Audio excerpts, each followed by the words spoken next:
और सबसे पहले आपको बताएं, दूसरे वनडे में पाकिस्तान के खिलाफ जिम्बाब्वे ने टॉस जीतकर बैटिंग का फैसला किया है। मैच के लिए पाकिस्तान की टीम में 2 तब्दीलियां की गई हैं।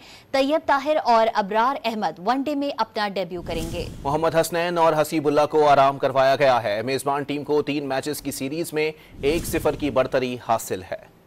और सबसे पहले आपको बताएं, दूसरे वनडे में पाकिस्तान के खिलाफ जिम्बाब्वे ने टॉस जीतकर बैटिंग का फैसला किया है।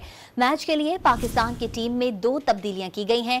तैयब ताहिर और अबरार अहमद वनडे में अपना डेब्यू करेंगे। मोहम्मद हसनैन और हसीबुल्ला को आराम करवाया गया है। मेजबान टीम को 3 मैचेस की सीरीज में 1-0 की बढ़तरी हासिल है।